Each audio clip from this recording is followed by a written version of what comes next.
Hi. The events of the past several days have both shaken my understanding of the world and left me with a disheartened and perplexed disposition. Yet I feel that I must organize these events in my mind, that I am compelled to structure the terrible things which I have seen so that I may understand them better, so that my mind may be at rest. I need to quantify just what took place. It was entirely by accident that I met one John R. It was spring, and the early crocuses were faring well against the last frozen constraints of winter's grip. I was researching an article I was writing for a publication which was, shall we say, less than reputable, when I found myself at the mercy of a small Highland village for the evening. The whole ordeal was frustrating and tiresome to say the least. I was supposed to be back in Glasgow that night to type up my notes and brush off the fog which often accompanied my writing assignments. Being stranded in a tiny village with one street and a pub in, which looked like it hadn't been decorated since the Dark Ages, was not my idea of home comfort, especially after a few weeks of constant travel, interminable interviewees, and more than one restless night in a dingy bed and breakfast. There had been a small subsidence one town over which had made it impossible for the local bus to continue onward and, more importantly to me, carry me to safety. Following several phone calls as I attempted to procure alternative travel arrangements, it became apparent that I was going nowhere until morning. The sleepy pub inn, which was affectionately entitled the Laird of Dungorth, looking like it could fall down on top of me at any moment, complete as it was with warped wooden rafters and a clientele who appeared just as creaky, would have to be my home for the night. After speaking to the owner, a tall, peaked man in his 50s, I was kindly given a small room upstairs which clearly hadn't been slept in or cleaned for some time. Still, the people were nice enough, and after some basic but enjoyable local food, I sat in a cozy armchair by an old open fire in the bar, deciding to kill the boredom with a few pints of local beer and a bottle of wine. The flames danced around before me, and as the evening drew in and the numbing of alcohol took effect, I actually was quite content, almost glad to be in such rustic surroundings. The village may have been somewhat bleak, but against the cold winds outside and a darkening sky, the inn was not without charm. I'm not sure how long he had been sitting there, hypnotized as I was by the heat from under the mantelpiece and a few glasses of red, but it became apparent that I had been joined by another guest at the inn. He sat across from me in a broad and frayed armchair on the other side of the fireplace, sat there gazing at the flickering flames. He was curious in disposition. Outwardly, he appeared to be relatively young, probably in his early 30s, but his persona was swamped in a fragility which one would normally not expect to see in a man of his age. His face glowed in the firelight, carrying with it worrying lines which betrayed an inner turmoil, his eyes defocused, glazed over, and his hands trembling slightly as he warmed them by the burning embers. "Is there a problem?" I heard the words, but did not register them until they were repeated. "Excuse me, is there a problem?" The man addressed me in a sharp manner, and I was taken aback by the realization that I had been staring at him for several minutes. "No, not at all," I answered apologetically. I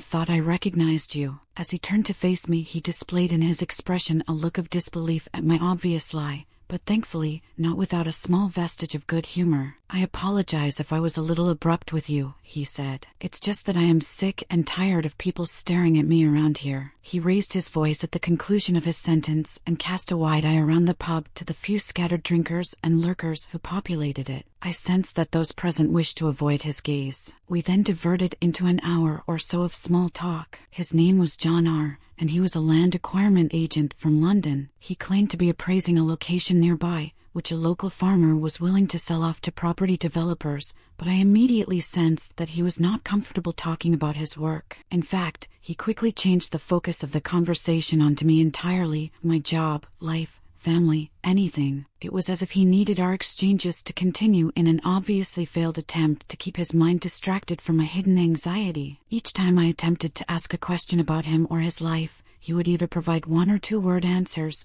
or ignore them altogether, moving quickly into a question of his own. Finally, the conversation ran its course, as they often do with only one real participant, and for a moment we sat in relative silence, the only sounds coming from a few locals propping up the bar and the occasional clink of empty glasses being washed and cleaned by the owner. The pub was now noticeably dimmer, with most of the light being provided by a few small overhead lights and the fire, which continued to crackle and flicker all evening. I turned to one of the windows outside, seeing nothing but darkness. Then the words just escaped from my mouth without a thought or effort. "Why would people be staring at you? John?" There was a long pause as I looked at him while awaiting an answer, his eyes trained to the floor, but his face etched in worry. I expected no in-depth response given the curtness of his previous conversation, and so continued drinking my wine when he suddenly replied in a somber tone, "They all know, but they don't have the courage to speak about it." Turning to the few fellow drinkers still in the pub, he then shouted, "They're all afraid." The response from the landlord and his patrons was unusually muted. They seemed to ignore John's accusation entirely, with only the briefest hesitation of movement or conversation proof that they had actually heard the outburst at all. I did not expect such a volatile response,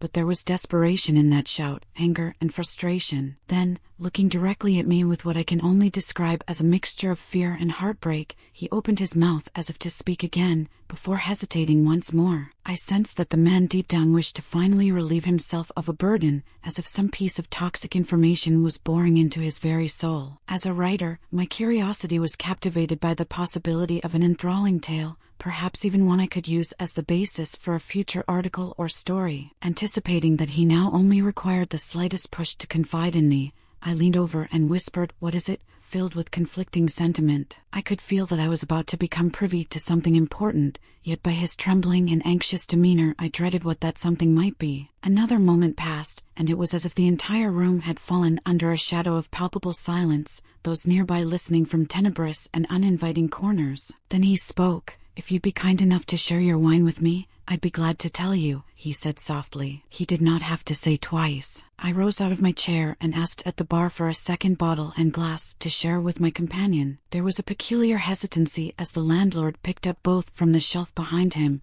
placing them in front of me. As I returned to my seat, I knew those present were now watching me, and I felt in my bones that there was something uncomfortably stifling about their looks, shadowed accusatory glances steeped in fear. I poured a glass of wine, of which John drank in one glutinous gulp, a sight I knew well as of a man drowning a malignancy which burns inside. After pouring him another, I sat the bottle between us waiting for him to tell his story. After looking down at his drink for a moment, he raised his head, staring intently at me as the fire crackled and burned, then as if exorcising a burden from his soul, he began. John had initially intended on spending no more than a few days in the village. Even after traveling all day from London, and the evening bringing with it the bite of the Scottish winter, he intended to get started as quickly as possible. The quicker he was finished, the quicker he'd be home. Working for a large property acquisition firm, it was his job to facilitate rich clients in their pursuit of land on which to build on. The individual he was representing at that time was especially interested in buying some farmland with a beautiful country view, where they wished to build a large holiday home for their family. The location in question had recently been put on the market by a local farmer who had fallen on difficult times as the economy wilted. John was therefore hired to evaluate the land and negotiate a price, based on the recommendations made by a group of surveyors who had been there the previous week.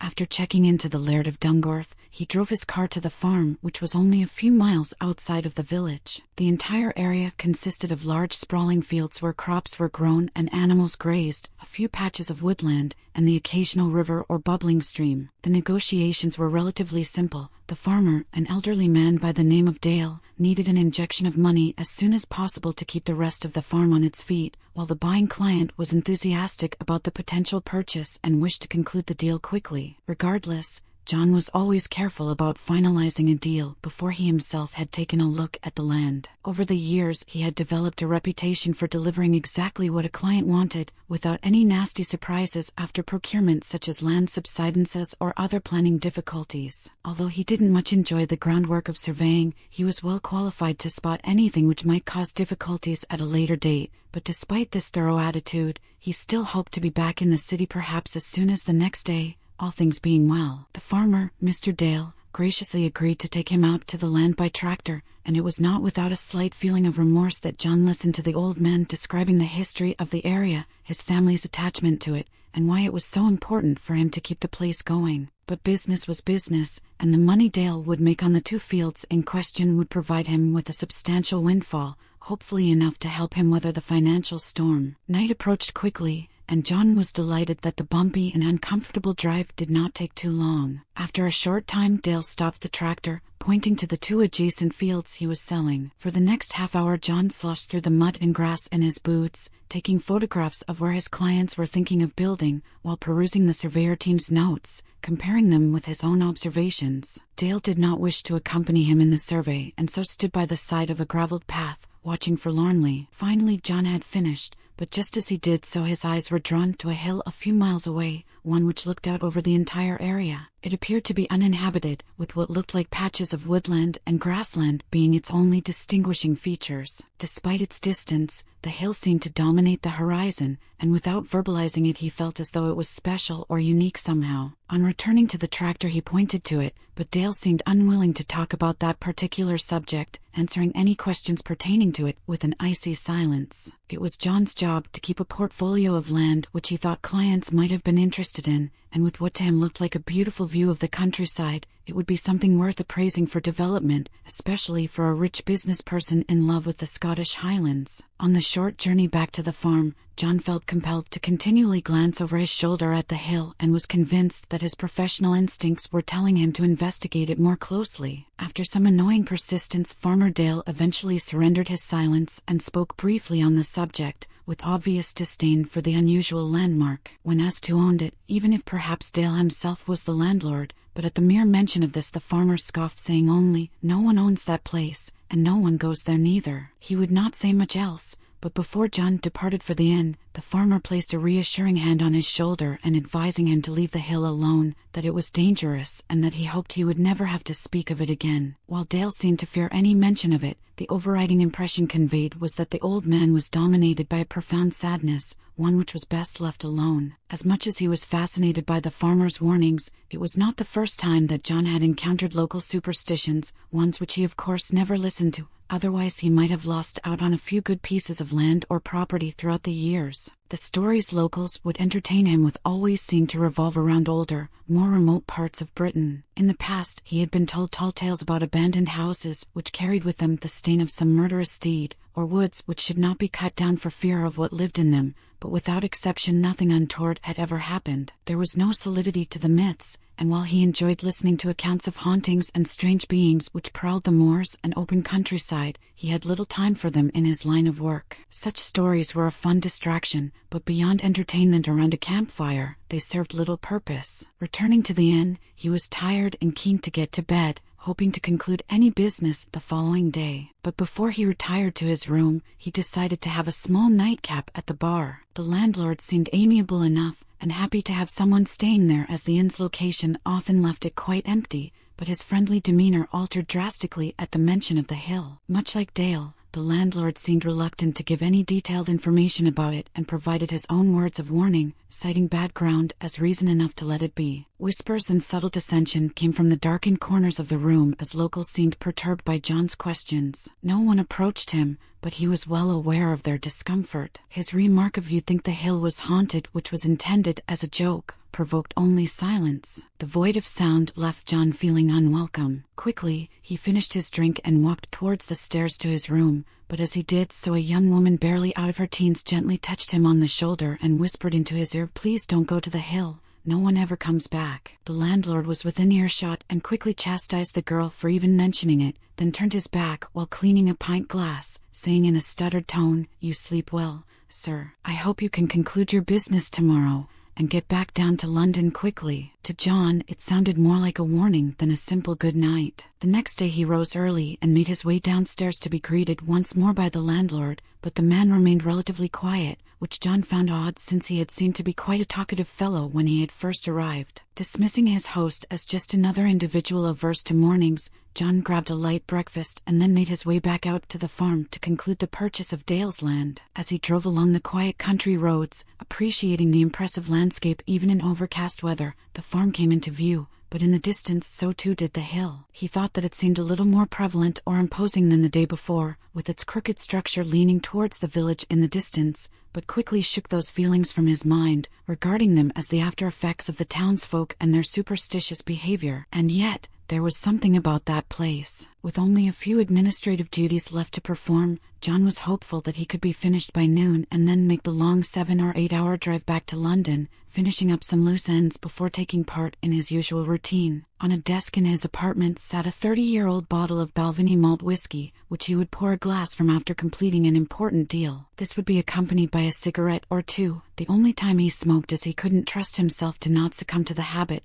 a takeaway meal and the next day off from work, to do as he pleased. These were the times he enjoyed the most, the conclusion of a deal and a little break before, once again, being sent to another remote corner of the British Isles. Sitting in Farmer Dale's cottage, John enjoyed the coziness of the place and its antiquated decorations, which reminded him of his grandmother's house as a child. Many of the facings were original, and he was certain that much of the house must have stemmed back countless generations. Dale himself seemed in a more pleasant mood than the day before, making his guest a cup of tea and a sandwich while John prepared the last of the paperwork. As the old farmer pottered around with a kettle and a pair of cups in hand, John glanced through a nearby window, noticing that the house itself looked out towards the nameless hill a few miles away. Without thinking, he mentioned casually that those at the inn seemed wary of it too. On giving John his tea, Dale sat down at the opposite end of the kitchen table, stirring his cup thoughtfully. There was another silence, similar to that of the evening before, and despite the cozy surroundings,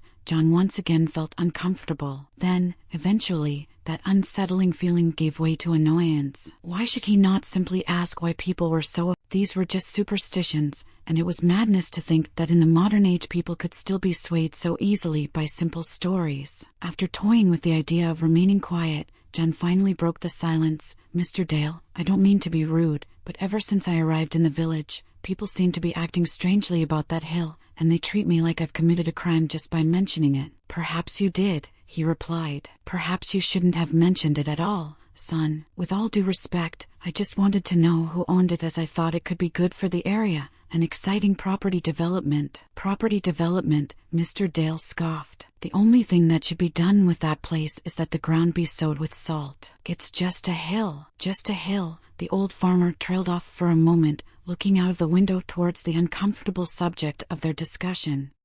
"Mr. Dale," John said, this time more softly, "I've been to many scenic locations around the UK. I know that some areas have stories, they get a bad name, or just seem a little frightening, but in my experience I have never come across any of them that couldn't be put down to simple superstition. I'll even prove it." "Prove what, lad?" said Mr. Dale, suddenly apprehensive. "I fancy a stroll before I head back to London. I think I'll take a look." Standing up abruptly, the farmer appeared now more anxious than angry. His upper lip quivered, and he had the appearance of a man who had been hiding a destructive amount of stress from the outside world, just waiting to be vented. "You mustn't go there," he shouted. "Please, Mr. Dale, I didn't mean to offend you." John's thoughts now turned back to the deal at hand, and with nothing signed yet, he did not wish to jeopardize it with his curiosity. How would he explain that to his client? The old man slumped back down into his seat as his eyes glazed over, as if fighting a losing battle against an onslaught of terrible memories. "I lost my son to that place," he said,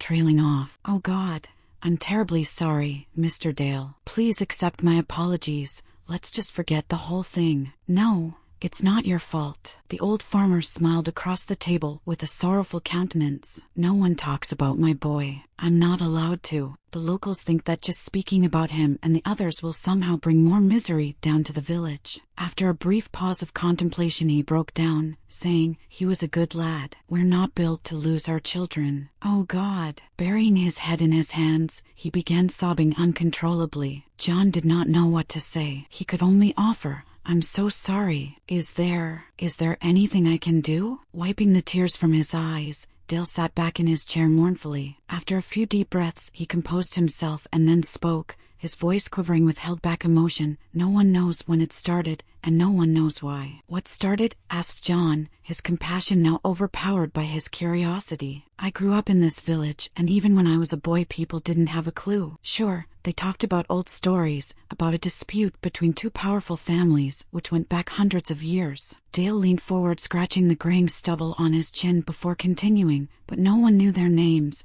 at least no one who was willing to talk about the hill. The deeds to that land are probably sitting in some solicitor's safe, with the owner living the high life somewhere, unaware of the price we've all paid. Surely there must be a record of the owners?" "I'm sure there is, lad, but you won't find anyone around here who wants to know." Over the years, the odd person would ignore the warnings and venture up there, normally kids daring one another to have a go, but they never come back. Dale shuffled in his seat uncomfortably as tears began to fill his eyes once more. "My boy." He didn't listen, and just like the others, he went up and then he was gone. "Surely you went after him?" asked John in disbelief. "Yes, I did. I tried to go up there, but as broken by grief as my wife and other children were, they pulled me back from the foot of the hill. They knew it would take me too." "So, your own son could have been up there, hurt, dying, and you didn't go after him all because of a stupid superstition?" The idea that myths and lies could have resulted in a young boy's death enraged John,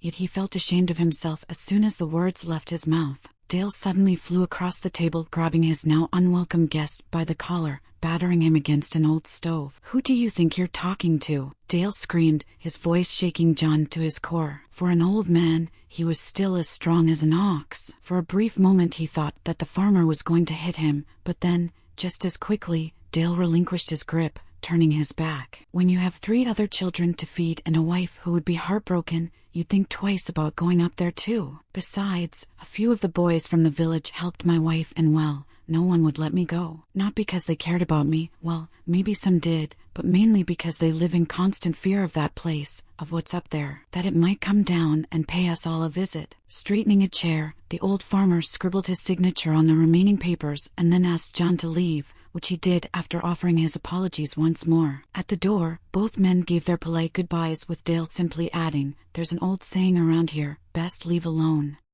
You'd be wise to listen to it." Despite being shaken by the old farmer's volatile reaction to his inquiries, John was still certain that he wanted to visit the hill. Knowing that those in the village would try to dissuade or even physically restrain him from doing so, he was resolute in driving there immediately from the farm. As he got underway, he thought that perhaps some good could come of it. He could break their fear of that place, but it was more so his stubbornness which now motivated him. He wanted to prove he was right, and if he discovered a piece of land perfect for development in the process, all the better. Getting there was more troublesome than he had first anticipated. While there was a small country road which led to the foot of the hill, it had been apparently blocked off by the villagers. An arrangement of large concrete slabs, red bricks, old wooden posts, and other discarded materials had been unceremoniously dumped at either end of the road, making entrance by car an impossibility and by foot only with great difficulty. Seeing the very real and physical lengths which the locals would go to in order to stop anyone from accessing the hill,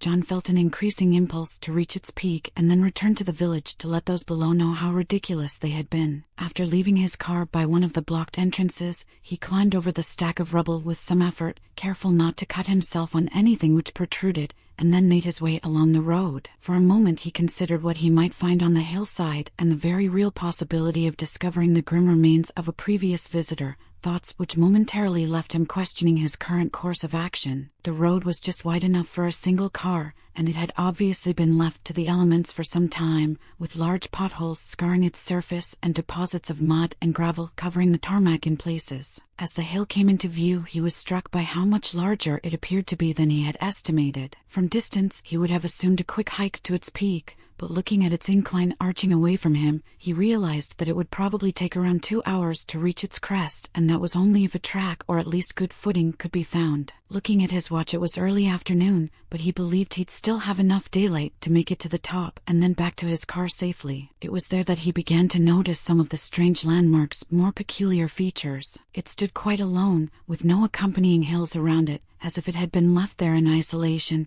quarantined from the land itself. Its ascent seemed more pronouncedly crooked than it had at distance, asymmetrical, leaning slightly to one side in bizarre fashion, and its surface was covered in sporadic pockets of trees, while wild and untamed collections of long grasses, a tangle of dead yellow strands embraced, or strangled, by the green shoots of more successful strains invading all around. Most surprising of all was that there was a man-made path which ran up towards the peak, one which he was delighted to discover. It had been spared the onslaught of the wiry and spindly grass, which had consumed everything else. For a moment John considered that this was all a hoax and that he was the victim of an elaborate joke, as the path looked well-worn as though often used. But then a much darker thought flirted with his rational sensibilities, that the hill itself was leaning inward, enticing visitors, welcoming them to an unknown destination. He quickly dismissed this notion and continued on. An old gate blocked the way. It was wooden, but had obviously been subjected to the ravages of the Scottish weather for some time, as its surface was partially eaten away by green moss and mold. As it creaked open, John stepped over the threshold, and as the gate closed behind him, a shiver ran up his spine, accompanied by a mild nauseous feeling in his throat. If he had been superstitious himself, he would have said that the place was bad,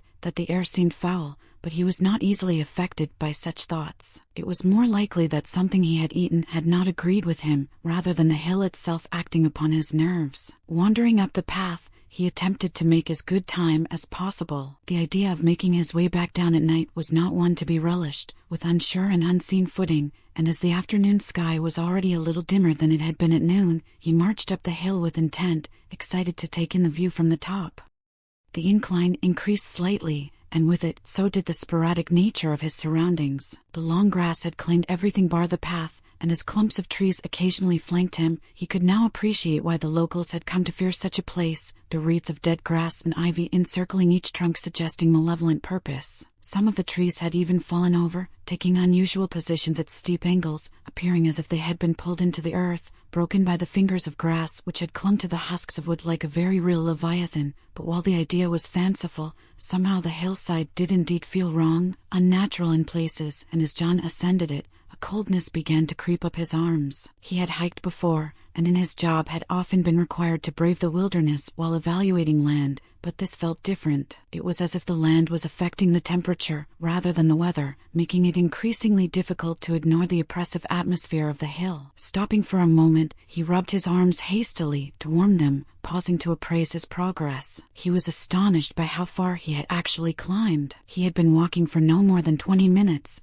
but looking in the direction he had come from, he must have been at least halfway up the hillside. But how could he be? At every evaluation of the hill's size, it seemed to confound the previous conclusion. It was as if the place was warped somehow. John laughed to himself at being so swept up in the impression of his surroundings. Yet, the silence bothered him. No birds, no rustling bushes filled with rabbits, foxes, or even insects. Indeed, the entire hillside felt dead. No, not dead, he thought, but in the grips of death itself. It was, however, winter, so perhaps he should have expected the seeming sterility of the countryside, but the quiet still perturbed him. Then another unusual phenomenon came to his attention, an inconsistency, something which contradicted his own memory, his very faculties. The path behind was now different. While climbing, John had been amazed by how overgrown the hillside was compared to the track leading upward. This led him to suspect that it was perhaps used regularly, but on looking down the hill, it now appeared to be engulfed by the wandering hands of nature, perhaps not completely, but certainly to a far greater degree than it had been before. The grass swept over it, while bushes and trees leaned in nearby, suggesting a more rugged terrain than he had initially noticed, yet the path ahead lay clear. Looking to the world outside and down below, everything appeared distant somehow, almost synthetic in appearance. The colors were not as vivid, the meadows which populated the valleys had forgotten their vibrancy, and the sky itself filtered down towards the ground with what John could only describe as false light. He struggled to dismiss the unwelcome feelings he was experiencing, and while he continued on for a time, as he climbed, the nausea from when he had first stepped foot onto the hillside returned. The cold sensation which had enveloped his extremities had progressed like a disease, penetrating his insides and chilling him to the bone. John had tried his best to reach the peak, but he was no fool. He knew that not a month passed without a report on the news about an inexperienced walker or climber going missing on a remote mountain, and while the hill was a seemingly more humble prospect, he was now willing to accept defeat, even welcoming it. The surroundings felt menacing, and his current physical condition was enough to cause retreat. Though he had not reached the summit, John decided that if he still made it back to the village after being on the hillside, that would be enough to dispute their superstitions. Perhaps he would return in the summer to evaluate the land, considering his decision to be a postponement rather than an admission of failure. Entertaining the notion that the locals may have been right all along was not something he wished to do. There would have to be evidence of his adventure, of course. Taking out of his pocket a camera phone, which he used to document his work, John began to shiver as once again an icy sensation crept up through his arms, provoking a desire to be warmed by the fire back at the inn. With a few artificial clicks, he photographed the surrounding hill, then as a joke took a picture of himself forcing a smile with a tangle of grass and trees as a backdrop. What he saw when he viewed the pictures sent chills through his body. The first photographs of the area turned out as expected, but the last betrayed something through the bushes behind him, what looked like a building of some description. At the forefront of John's mind he was filled with an impulse to run, to leave that place,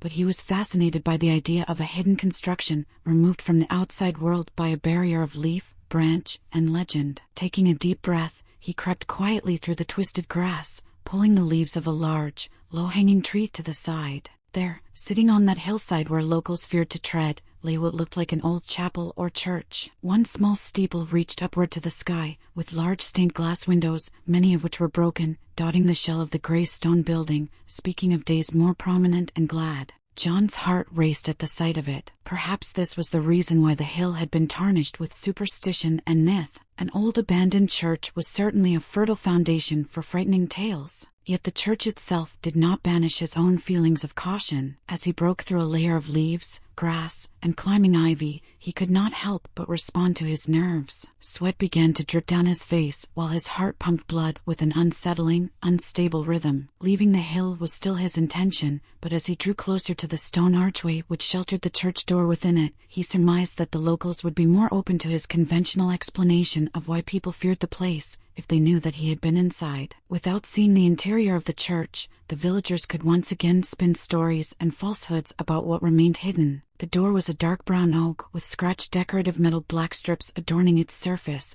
but unfortunately it seemed locked. John gave it a few good solid shoves with his hands, and then surprisingly, with a groan of countless years, it creaked open slightly, creating a space just big enough for him to slide through. Peering in through the gap, he could see that the church floor was covered in fallen masonry from the roof above. A large collection of stones lay piled up behind the door. Their collective weight had held it shut, and although they had given way in part, they still provided enough resistance to stop it from opening completely. Cold, musty air escaped from inside, smelling stale and of stone long since abandoned. For a moment, John considered what he should do. Such an old building left to rot for decades, if not centuries, could prove dangerous, but the desire still burned deep within him to prove that he had bravely seen all that could be seen, that there were no ghosts or ghouls there, only fragments of a forgotten history. Taking out his phone, he poked his hand through the gap in the door and took a few photographs with the flash. The light lit up the entire hall inside, showing it to be filled with rubble from an obviously failing roof,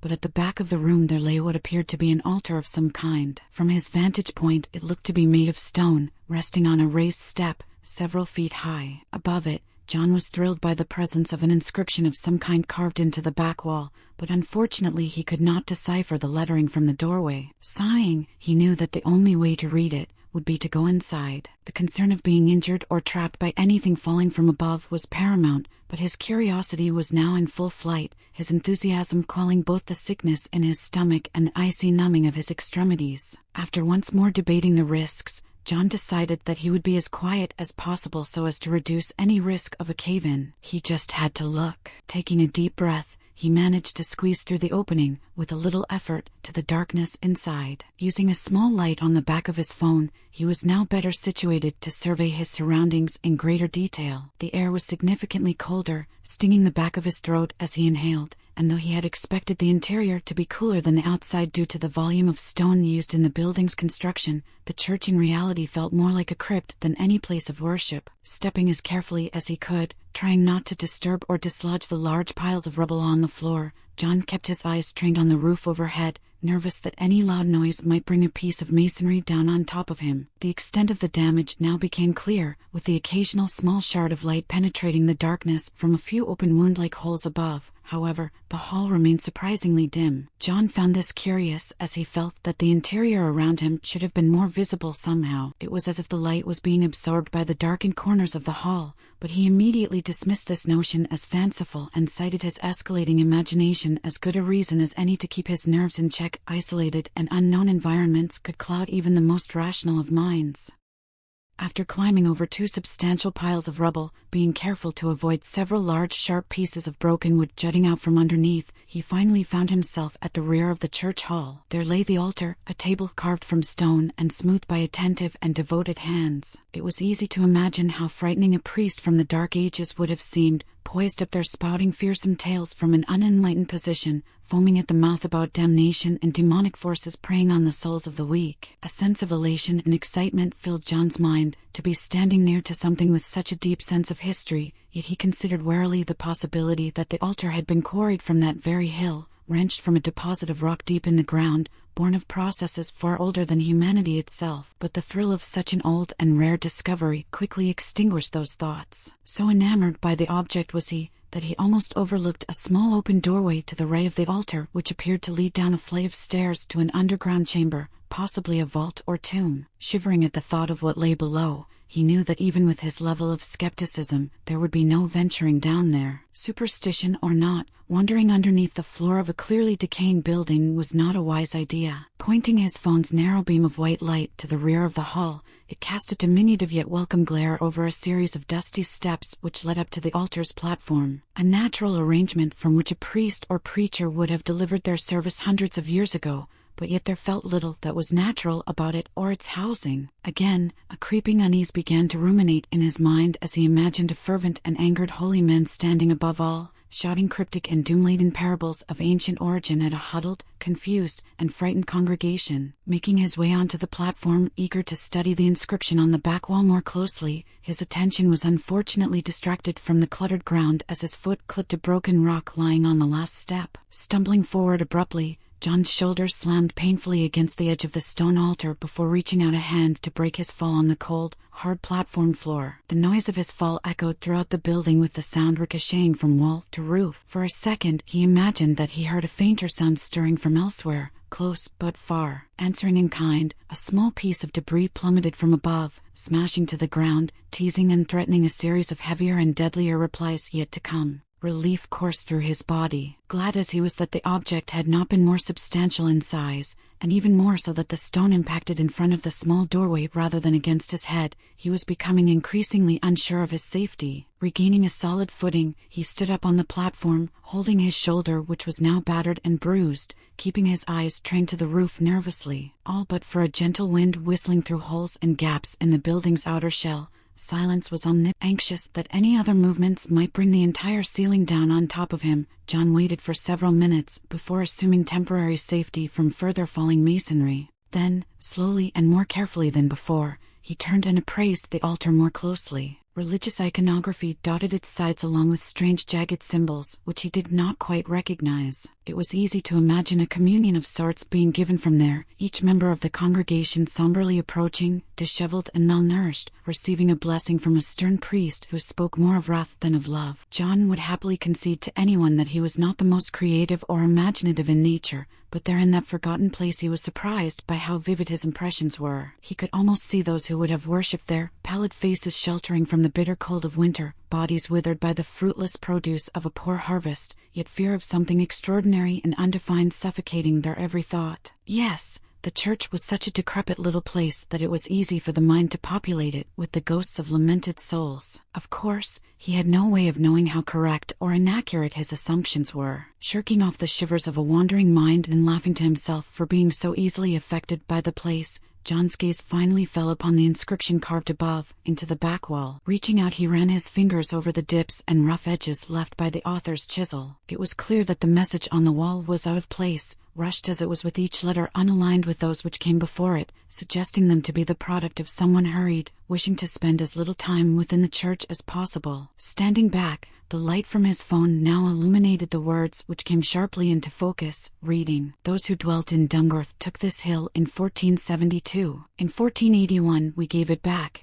and hope that those we disturbed will forgive us our trespasses." Contemplating the meaning of the inscription, he stood motionless once more, as the fearfully apologetic wording began to gently disturb him. Either the region was one of struggle, having been previously settled by another clan, or perhaps the original inhabitants of the hill shared a preoccupation with myth and superstition with their modern counterparts in the village below. At first the noise did not filter entirely into his awareness. It was only when repeated with uneven rhythm that his mind recognized its nature. Still facing the inscription, his back turned towards the church hall, the creeping cold sensation he had experienced outside returned sharply to his arms. His body quivered in retaliation to the temperature which had nosedived at an alarming rate, his breath visible in panic puffs in front of his face. John's flesh crawled once more with fear as the sound of one foot scuffing a stone floor nearby was slowly followed by another. But who would be in such a place? Not one of the villagers, not with their superstitions and stories of warning and omen about the hillside. The footsteps felt close,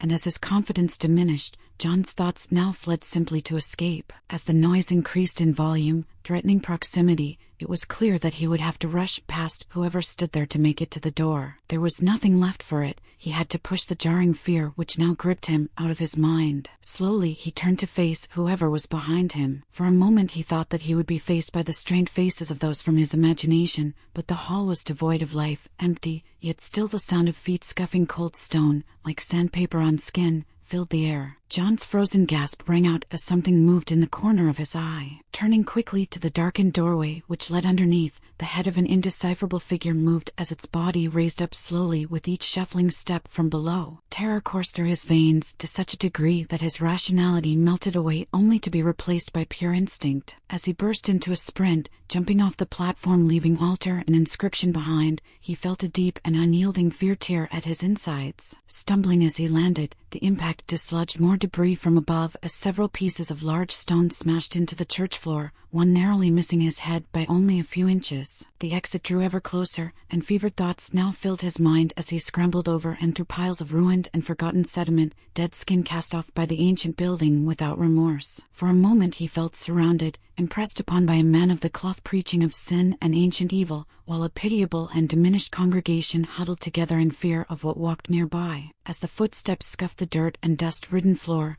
John's clarity of mind returned, and as he began to climb up a large pile of broken wood and stone, the door to safety on the other side, his curiosity calmed his nerves momentarily. The dread he felt in his stomach told him to continue onward, out into the open, away from that place, but his need to know was relentless. He had to look. Taking a deep breath, he turned cautiously towards the altar, slowly casting the light from his phone towards the darkened staircase. The air in the hall now grew colder, John's panic breath visible in the dim light. Darkness seemed to cloud his vision, yet what he could decipher was unmistakable. A tall figure now stood in the doorway, but a deep impression of tortured and perverted humanity emanated from it. Both man and thing exchanged a long and silent stare. Then a croaking string of syllables emerged from the figure's mouth, a language long forgotten, and while its precise definition eluded John's understanding, the contempt which it spoke of did not. The shape in the doorway now moved forward, and as it intimated its sullen movements, John cried out in terror, haphazardly clinging to the rubble, attempting to reach its summit and then make his way to the door. Now he did not care for silence, his clambering movements echoing throughout the hall, several pieces of stone plunging once more from the roof. As he reached the top of the mound, at the very last moment he peered above only to see a rock as large as a man hurtling towards him. Jumping for his life, he tumbled down the other side of the debris pile. As his body rolled down towards the floor, a searing pain wrenched through his side. Slamming against the stone ground, the impact surged into his bones, leaving him dazed momentarily. Staggering to his feet, he looked down only to recoil in horror. A large chunk of wood had impaled itself several inches into his right side. Blood poured from the wound as he almost instinctively pulled at the piece of wood, it grating against his insides before finally being removed. He let out an anguished scream, but as he did so he turned to a noise from behind. The pain in his side was agony, but the sight he beheld was worse than any sensation. The figure in the door was writhing on its belly, dragging itself at an impossible speed over the rubble and towards him. Its body blackened, the bandaged remnants of a white shroud, sliding over the jagged surface with ease. Stumbling in shock, John was paralyzed with fear. Then the realization took him, escape was close. Limping badly towards the door, its slight opening now within grasp, he shoved his body through the gap into the light outside. The door pressed and prodded at the wound in his side, sending strikes of pain piercing through his abdomen. With one last push he screamed, the force of his momentum causing him to fall to the ground outside. Looking up through the gap stared the entombed figure with its face sneering from inside, its arm outstretched, spitting a vile and deafening groan out into the retreating sunshine. John did not take his time to observe the creature. He staggered once more to his feet, his hand now drenched in blood as it clenched the open wound in his side. Moving as quickly from that place as he could, leaving the church grounds behind. He was sure that he could hear voices from deep inside as he fled, the yells and vitriolic protests of long-since gone clergy and congregation, mocking, resentful, and despised. In his haste, he had lost track of his direction, unfamiliar with the surroundings. In the grip of panic, he limped on as fast as he could, but disorientation took him, and before he was aware of how or why, he found himself surrounded by a maze of broken and toppled gravestones. Dizzied and gasping for air, he no longer cared where he was, just as long as he could leave the church and its attendant behind. After catching his breath, he began to negotiate the old cemetery, some headstones large and looming while others humble and ruined. Then, as if suffering the effects of an unknown poison, the world began to spin, and as he tried to catch his breath once more, the stones took on an ominous and menacing form, towering above, blocking out the light, staring forcefully down at him. It was not a graveyard, which he now stood in, but a ring of warped stones several feet high. They had weathered many storms, ancient and forgotten, long before the first brick had been laid of that adulterated church. Feeling compelled to somehow become closer to one of them, he reached out a hand, touching its moss-covered surface. Flashes of a hidden past now filled his mind, as he felt overcome with faintness. His vision clouded, and the world began to spin as an abrupt nausea swamped his senses, one which was so intense that it knocked him to his knees, and though he struggled valiantly against its grip, within seconds he crumpled to the ground, the wound in his side heaving and throbbing with each beat of his heart. Lying on his back staring above, the sky seemed to pulse, and everything around became distorted as though he were detached from the world, viewing it through a thick and warped lens of glass. The light curved inward unnaturally, and the veil of the world drew back as John gazed into the abyss behind. Awareness left him.